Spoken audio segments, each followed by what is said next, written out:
Hello, everyone, and welcome back to week 2 of the Inspire series. I am once again here with my partners in story, Michelle, Sarah, Josh, Karen, and Holly. This week is kind of a follow-on from week 1, where we talked about the art of storytelling. This week, we are talking about the dreaded, or the not dreaded, AI. And as creatives, how does that impact us and our storytelling? I actually have 5 questions that listeners have asked me if I could ask. So I'm going to go with those. AI is something that I have used just in doing posts. Still sitting on the fence with it. Don't know if I like it or not. Yeah, it's convenient and it can spit words out in 2 minutes. But when it comes to writing an actual story, I'm not sure. So the first question, and I actually didn't write down who asked these questions, I should have, but the first one is, does AI as a creative help us or hinder us? So who wants to take the floor?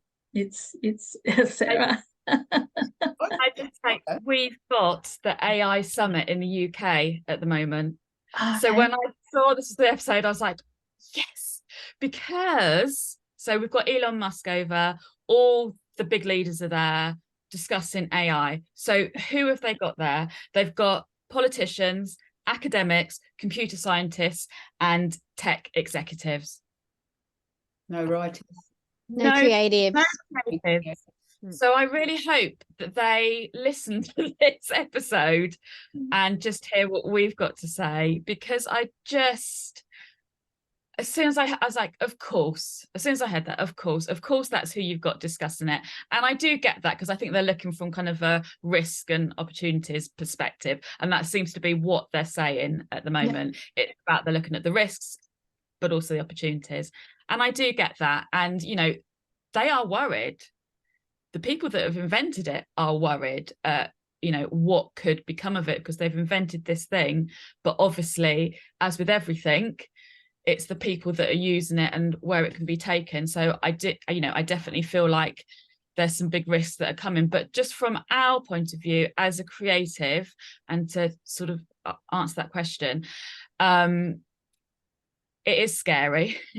And I do think that they need to be listening to us, because effectively it is going to be taking away livelihoods, careers from us on that kind of grassroots level. If we're honest, obviously people in the US and Hollywood have been staging these protests as well. The arts is huge. The creative sector is huge, and it's almost got a risk that it could just take all that out, because I'm just seeing it everywhere now. I do understand that in some ways, people are talking about the positives and the opportunities, but I think if we're talking specifically about being a creative, it's really worrying. And I haven't really looked too much into it at the moment, because I'm kind of bombarded by it, and I'm kind of sitting back a little bit. I want to see what happens, and I want to see people's real world experiences as a creative. And I think it won't be long until we are told by publishers, we've had this book written by this, because I think people are going to hold strong for a while, and they're going to say no, we need our creatives, we need these people rather than this machine. But I do think the time will come when they say, oh, actually we've just had this book written by this machine. And actually here in the UK, and I don't know if it's the same where you guys are, but our government have now proposed that teachers' lesson plans can be done via AI. So already, although obviously they're there, our government, because it's this summit's in the UK, I think they are ready to allow it to kind of move in. And I think going back to our previous episode, when we talk about what we personally put into a story, there's no way that can be replicated. But it all depends on the end person. So the people that are buying the books, you know, are they going to notice? And that's where it's going to either take off or not, I think. But yeah, I was just really disheartened that they've got all these people there, but not a single person from the creative sector. So I think that's kind of saying something. I don't And know. I think, you know, that's not really a surprise, is it? That, No. you know, I think, you know, Look, it's just disheartening to me that, yeah, they've got all those big names, but yeah, not one is a creative, are they? So yeah, that speaks a lot in itself. Did you hear about that art competition? yes, The person who Yeah. entered the artwork had it completely generated by AI, but didn't disclose this. And they put it into the competition for the purpose of seeing what would happen. Yeah. The painting won. And only after it won did they disclose that it was generated by AI. So it really is dangerous, because the rights of creatives need to be safeguarded. But where we're really threatened is the AI gets the input of every article, book, journal, essay. It can all go into AI, and in the speed of lightning, more databases can be added in, and it can access it like a web and create. And where are the rights? So, Michelle, your words could be in there. Any of our words could be in there, and it can pull bits and combine. And the rights of creatives need to be safeguarded, because are they going to get paid for what these machines use? And a machine is a machine, is only as good as its input. Its output is what it gets in, and it's getting all our goodness. Yeah. Holly, you're been right into AI. What are your thoughts on all this? Well, a few different things. Like, I mean, I absolutely do not think that we should use it to write an entire book. Like, what I use it for personally is for generating ideas. So I've used mostly ChatGPT. I've used a few other ones, but all just get some ideas. I kind of liken it to like brainstorming, or, you know, having another team member sort of thing. But I don't see, I know that we can write books with it, but I guess I'm going like, but why?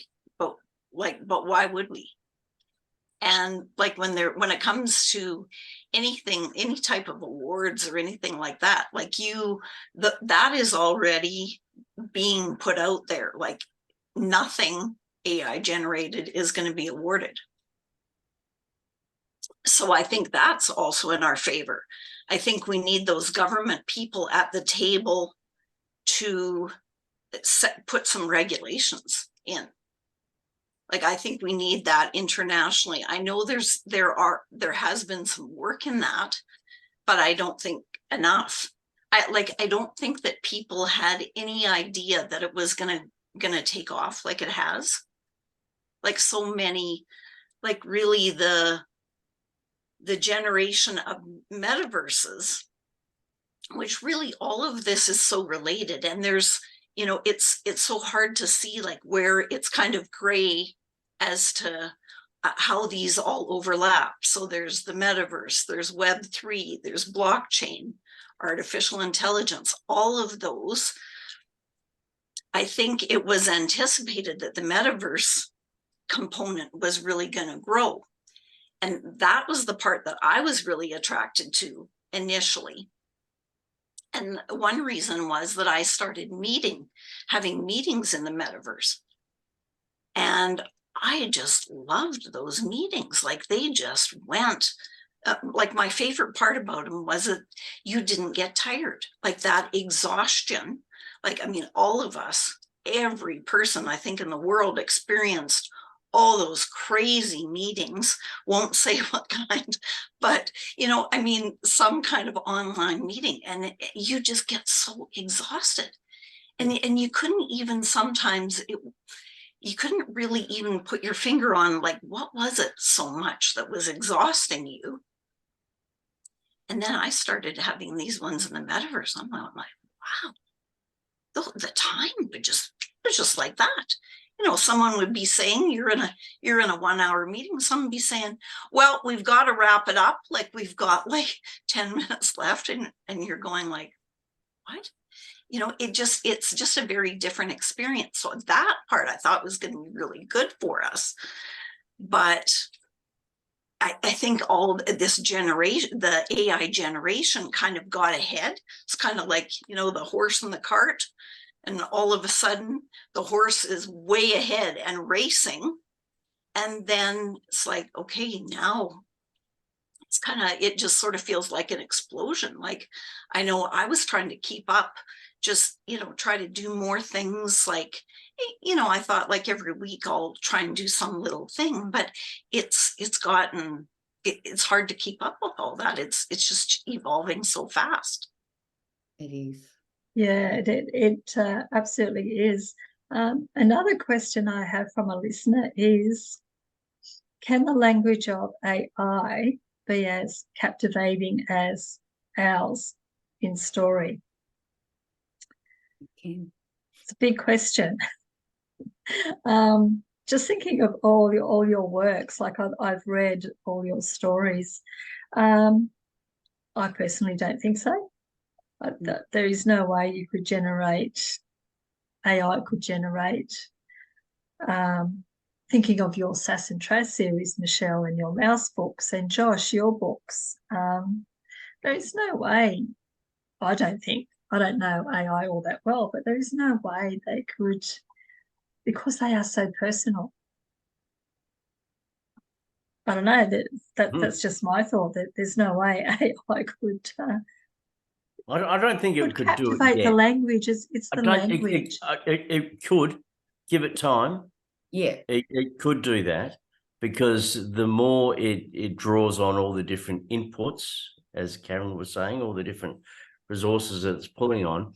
Like, if you just feed an AI a whole bunch of Shakespeare and then throw in some Virginia Woolf and all these other people, and then go, can you please create a sonnet, based on someone losing their loved one? And it will draw, and it would actually create something that you'll go, oh wow, actually that's pretty good. That's mostly sold me, but it would still show cracks in it that would go, okay, you go, am I feeling this? Am I not feeling it? Because that's the human aspect, and that's what I like about with Holly being the intuitive. When you read something, you can intuit where it's come from, and does it actually really touch you? But and I think that's what I mean by it. It could never have that personal touch. It could never. Yeah, it can spit that stuff out. You will be surprised. I think as it goes along, and the acceleration of the way it learns and all that, you'll be surprised at how well it could actually interpret or reinterpret what we do. And then we are going to be fooled. We're going to go, oh wow, and then someone says, oh no, I did that. Oh wow, okay. Do you think maybe because it can generate so much and so quickly, what it could do is flood the market with really inferior stuff? I reckon Sarah pointed to this before about a publisher going, we could either pay an author and an illustrator to write this book, or we just have our little team of people out the back there using ChatGPT and a couple of other programs and just do it themselves. They put the formula in. I've already lost work to AI. Oh, have you? I won't say who or what or how, but I was commissioned to write a series of picture books. Went all the way up to meeting with them, talking with them. And at the end of the last question they asked me is, what can you give me that AI can't? That was the actual question. And I'm like, well, you get me, you get my experience, you get, yeah. And I said, well, that's where it's heading. That is yeah, that's, and yeah, they decided to go with the AI. So basically they had, that, you know, they crunched the numbers and they could generate the stories and either have AI do the illustrations or have their team of illustrators do it. But they wanted very basic sort of, like, they didn't want chapter books or anything like that. It was just very ABC colors, that kind of thing. And then they wanted, you know, a step up from them. So it's already happening. And I think as a ghostwriter as well, and Sarah, you know this, people don't know what they don't know. So instead of coming to us and we will be able to walk them through how to create a really amazing story, that's not even going to get to that stage anymore. They're simply going to put all of their details in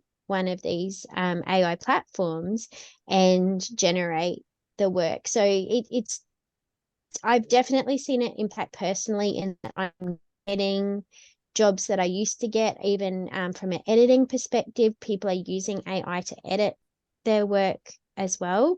But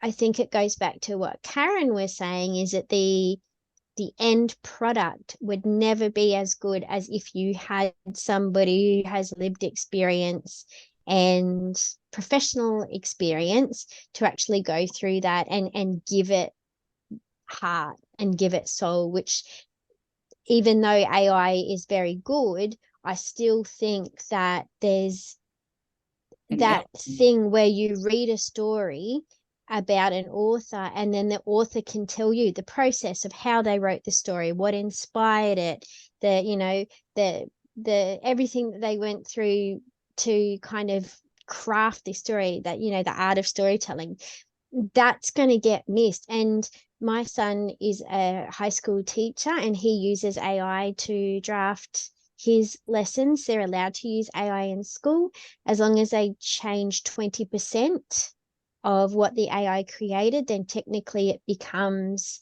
their work. So they don't need to say that it was done with AI as long as they're changing that with the copyright component.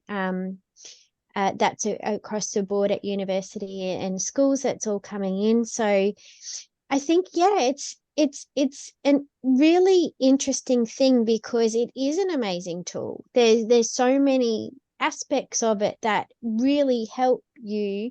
But at the same time, are we going to be creating a generation of storytellers who are going to miss out on that human aspect of the story behind the story? Yeah, and I think that is the point. What we're discussing today, Josh is right. I think at some point, the work by AI of writing stories is going to evolve because it is pulling in from everybody else, all of our work. You know, we are going to get to a point where the stories are actually okay, but I don't think that's what we're talking about. I think we're talking about the impact. So let's just think, if there's no author there, what happens to school visits? What happens to all the author visits? What happens to the bookstore sign-ins? What's the impact? It's not about how good AI can do it. Yes, I'm sure at some point it is going to start writing some stories that will probably match ours. But it's the impact the other side, and it is the impact, you know, we know going into schools, talking to children, you know, I'm doing a book reading next week for the US Book Week, and it's those questions, those answers, what motivated me, how can I motivate you, you're motivated, you know, and it's all this, where's that going to go? Because if there's no author, physical author, what's going to happen to all the author events? What's going to happen to the bookstores? What's going to happen to this outreach that we take on as children's authors to reach that child? So it's more of the impact of, you know, like with Michelle, your experience of, you know, them choosing AI over you. So we're going to lose that, but also going out into the community, because ultimately, if we're not writing the books that are being published, there's going to be no author events, no community work, which is obviously a huge there'll be no such thing as an author. No, Yeah. and that's why we need a seat at the table. We Mm. need to be at all of those events where they are having conferences about AI, because if it comes down to a decision about whether it's financially viable to keep the arts going compared to having an AI constructed arts, program, if it comes down to money, they're going to choose AI every They are. time, because it comes down to, we just don't have the money to choose a human over an AI. And that's the scary thing, that we would love to think that the people who make the decisions will do the right thing and say, no, we actually need to have a really vibrant, amazing arts community. We need this for the kids. We need this for everybody's sanity. But I'm just not really confident that they will go to bat for us. There's so many things when you look at the strikes in Hollywood, and you can write a whole script with AI now, a whole script. You just put in a log line and it will write the script for you. Where are all the people who are making the decisions, who are going into bat for creatives and saying, you know what, actually, this isn't right. We know it's easy, we know it's cheap, but it's just not right. And I'm so scared that those conversations won't happen, and we will have a situation where authors are turning into AI editors, and that's about it. That's what the issue. It needs to be done ethically, and there's a fear that it won't be. AI and ethics, I don't think they go together. I'll have to get an AI person to put ethics into AI and see what comes up. I'll give you a little example, even though it's not book related, right? We booked a little cruise for 3 days, and I booked it, but it's under my husband's name, and it says 2 people are going. So I had to go. They go, we need your details. So you're not allowed to ring. So I go in on the website and I put the booking number in, blah, blah. We don't recognise your name. We don't recognise you. So I couldn't add me in, even though I'm going with my partner. It wouldn't allow me. Could recognise his name, but there was no way on there that I could add me in.